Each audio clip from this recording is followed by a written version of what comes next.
Welcome back to Sports by GSMC Podcast Network. I am your host, Jeremy Lapidus. Today is Thursday, November 7th. If you were just tuning in, we just went over our Week 9 NFL Rookie Report. In this segment, we turn our attention to the mid-season award show. Halfway through the NFL season, we have our awards, where they stand: the MVP, the Offensive Player of the Year, Defensive Player of the Year, Offensive and Defensive Rookie, Comeback Player, and Coach of the Year awards to hand out. Obviously, a lot of these things can change, but as we stand right now, we have a much clearer picture than we did at the beginning of the season, and this is where we are, the top three in each position, as well as my pick for the winner right now. But before we get into that, remember, if you would like to be an even bigger part of the show than you already are, all you need to do is go to gsmcpodcast.net. Or if you are on YouTube, you can use that super chat feature. If you do either of those two things, a message should pop up on the bottom of the screen for you, me, and everybody else around the world to see. If you do have a burning question about sports, anything at all that you would like to ask, go ahead and throw that in the comments. Throw it in the chat. I will get to it as soon as I possibly can. I appreciate everybody so much for sticking around, talking some sports with me here on a beautiful Thursday, November 7th. But like I was saying, getting into the mid-season NFL award show after 9 weeks, halfway through this 17-week season, and we'll start right at the top with the MVP. There's a lot of ways this could go. Obviously, the MVP has been a quarterback-dominated award for a very, very long time. The last non-quarterback to win it, I should say, was Adrian Peterson all the way back in 2009. It's been a very, very long time since a non-quarterback won this award, and I don't think that's going to change this year. It's been a weird year for the MVP, right? You have a couple of guys that seemingly are running away with it, and then the odds makers don't really seem to know what to do after that. Right now, Josh Allen, Lamar Jackson seemingly running away with it, but who's third in that ranking? There have been a lot of names thrown out there. Patrick Mahomes has been floating around there all year, although I do think that is ridiculous. He is not my third finalist. A couple of guys that were fighting for that third spot, aside from Josh Allen and Lamar Jackson, were two quarterbacks in very different spots right now. You have Joe Burrow, who's putting up MVP-like numbers on a team that started off struggling to begin the season. Joe Burrow, who is second in the league in touchdown passes, has very few interceptions, and is putting up the yards. He is a guy that I think is putting up MVP numbers, but his team isn't winning. And that has been a big part of the MVP, which turns our attention to the other guy that was looking at that final spot, Jared Goff. Jared Goff quite possibly could be the MVP. He's not really putting up those MVP numbers, but what he has been is efficient. He has thrown less incompletions than the Lions have touchdowns. The Lions have more touchdowns than he has incompletions. That is insane. That is ridiculous, and it's a stat that doesn't really seem to stop. He barely throws any incompletions. He had the first ever 100% completion game that didn't quite reach the amount of targets attempts to go into the record books. But still, what he's been able to do with his efficiency numbers is incredible. That Lions offense is just, incredibly efficient. Every time they feel like they're getting at least a chunk play every time they touch the ball. All that being said, I think I'm leaning towards Joe Burrow to be my finalist. So the three finalists for MVPs at midseason, it's Josh Allen, Lamar Jackson, and Joe Burrow. And talking about those two, it really seems like a two-horse race. You have the reigning MVP in Lamar Jackson, who's doing special things, and Josh Allen, who has yet to win an MVP in his career, but is leading a definitely less talented Bills offense to very similar numbers. I think I'm leaning towards Josh Allen in this one. And as much as it might sound like voter fatigue, and maybe it is because Lamar Jackson already has two, won last year, and Josh Allen doesn't, and he deserves it. I still think Josh Allen is putting up better, if not comparable, numbers to Lamar Jackson on a more consistent basis. He's only turned the ball over once all season long, and that was his biggest issue. Josh Allen, for me, is the mid-season MVP. Getting on to Offensive Player of the Year, though, we have three finalists coming up for you. How about Saquon Barkley as a finalist? Saquon Barkley already already has targets for careers highs in rushing, averaging over 100 yards on the ground per game. He has been special in Philly, not to mention just the craziness that he pulled against Jacksonville earlier this week. Justin Jefferson has been the best wide receiver in the game. He has single-handedly revived Sam Darnold's career, and he is keeping that Vikings offense in it. Even if it seems a little quieter than it has in the past, Justin Jefferson is doing some superhuman stuff every single week.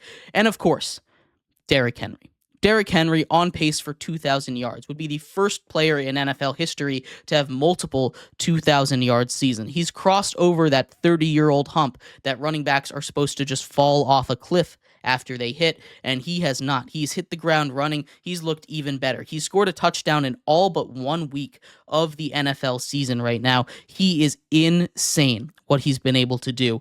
Derrick Henry doing things that he's not supposed to be able to do. He had 1 million carries in high school, 1 million carries in college, and another 1 million carries in the first half of his career in the NFL. He's supposed to be slowing down. Instead, he's speeding up.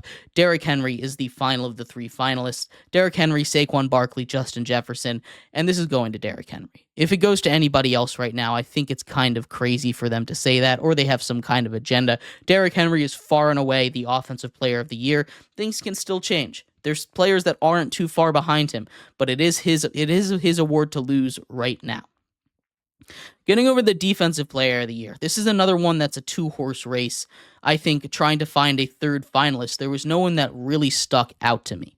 Xavier McKinney came over to the Packers earlier in the offseason, and he had an impressive streak through the first 5 weeks of the season, got an interception in each of them. I believe he has 6 interceptions now on the year. It's very hard for a defensive back, even harder for a safety to win the Defensive Player of the Year award, but I think he deserves a shout out over there. Xavier McKinney is one of our finalists for the Defensive Player of the Year.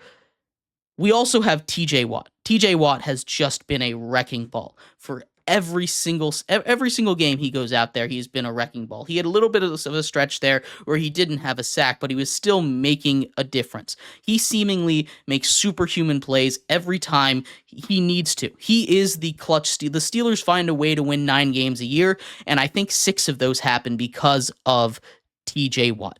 He is one of our finalists, and of course our third finalist, Dexter Lawrence. How about Dexter Lawrence of the New York Giants, a defensive tackle leading the league in sacks? Sexy Dexy is one of the best all-around pass rushers, run stoppers, probably the best defensive tackle in all of football. He is incredible. He is the reason, the anchor that Giants defense has been able to even slow anybody down.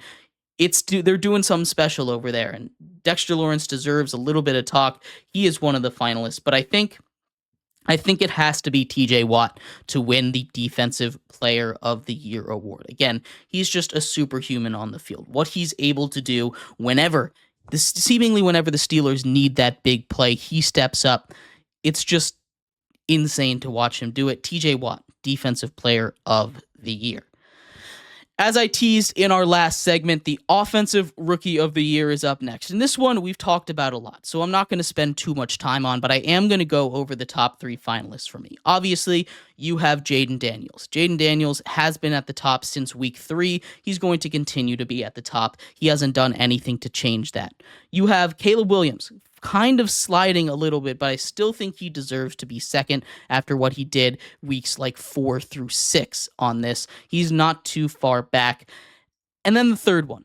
There's been a lot of debate about this, but I'm giving it to the best receiver in this class so far, the one that's been the most consistent, the one that's had the most production overall, and that's Brian Thomas Jr. over in Jacksonville. There was a lot of talk about a lot of receivers coming into this draft. Malik Neighbors obviously has shown that he's special. We've seen some flashes from Marvin Harrison Jr. We've seen Rome Odunze, all these top 10 receivers that went with super high expectations show that they deserve to be taken that high. But Brian Thomas Jr. has been the most consistent. He's been really the only weapon in Jacksonville that Trevor Lawrence can rely on. And even then, he's had a couple of drops. He had a down game this week against Philly. But He, I think, has been the most consistent offensive weapon that isn't a quarterback. And you might say Bo Nix. Bo Nix is a fine answer to put here, but I'm giving Brian Thomas some love. He is the third finalist, but obviously it's Jaden Daniels' award to lose. He had a little bit of an injury scare, and that would have thrown this whole offensive rookie of the year into turmoil. But he's out there, he's doing his thing, and nothing is slowing him down right now. Jaden Daniels, offensive rookie of the year. The defensive rookies have been kind of a little disappointing. You have a couple guys that aren't on here, like Drew Phillips over in New York, who's had a really good season. Not anywhere near defensive rookie of the year-esque, but still someone that's worth keeping an eye on. Outside of that, Kenyon Mitchell has been fine. He's got a couple too many penalties, but he's been good. Latu with the Colts, not really putting up the numbers they need him to. I think this far and away is going to Jared Verse. Jared Verse has been a huge help for the Rams, a defense that obviously lost one of the best defensive players of all time in Aaron Donald when he retired this last offseason. They go out, they get Jared Verse. He has been, along with Fisk, those two Florida State guys, those two rookies, have really combined to make up for a lot of what they lost with Aaron Donald. I think Jared Verse is the best defensive rookie of the year, best defensive player this year, and I think he's the front runner to win D-Roy. And that gets us to Coach of the Year and Comeback Player of the Year. Coach of the Year is going to be an interesting two-horse race. I have three finalists. I threw Jim Harbaugh in there because I'm really impressed with what he's been able to do over in LA. But this is a two-horse race. You have Dan Campbell over with the Lions, who the Lions are a juggernaut right now. And he didn't win one last year when I thought he should have.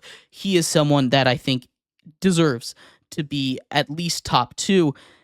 And Dan Quinn with Washington. And I don't really know which way to go. I think this by far is the closest race for the 7 major awards between Dan Campbell and Dan Quinn. Both of them, I wouldn't be mad at if they got it. I'm leaning towards Dan Quinn because he kind of did what Dan Campbell did last year, reviving a franchise from the dead into a franchise that people are scared of. People are excited to go see and go, spend time at, go root for. That's not something that Washington has had, and I think that's why Dan Campbell should have won last year, but that's Dan Quinn this year, and I'm leaning towards him to win that award right now. But things can happen. Obviously, Kevin Stefanski won the year last year because Joe Flacco came out of nowhere and ended up bringing the Browns to the playoffs. So anything can happen down the stretch, and that leaves us with the final one.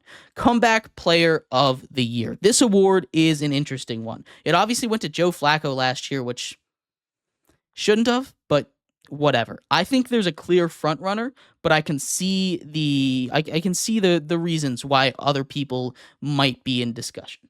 There's a couple quarterbacks when you look at the odds for who's at the top. Joe Burrow, Kirk Cousins, obviously those two coming off of major injuries. Aaron Rodgers in there as well, although Joe Burrow and Kirk Cousins have been playing much better than Rodgers, which is why they're at the top. But I think this one very easily goes to J.K. Dobbins. J.K. Dobbins has struggled his entire career to stay on the field. He too had a season-ending injury last year. His entire time in Baltimore, whenever he was on the field, he was special.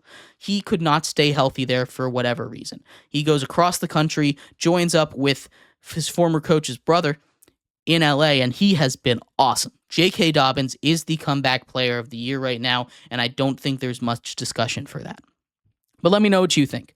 MVP Josh Allen, Offensive Player of the Year Derrick Henry, Defensive Player of the Year TJ Watt, Offensive Rookie of the Year Jaden Daniels, Defensive Rookie of the Year Jared Verse, Coach of the Year Dan Quinn, and Comeback Player of the Year J.K. Dobbins. We're going to take a quick break here. When we come back, we turn our attention to the NBA. We have a brand new NBA power ranking coming out for you here. We'll go over all 30 teams, where they rank right now, as we're just about 2 weeks into the season. Talk about all of that and more coming up next here on Sports by GSMC Podcast Network.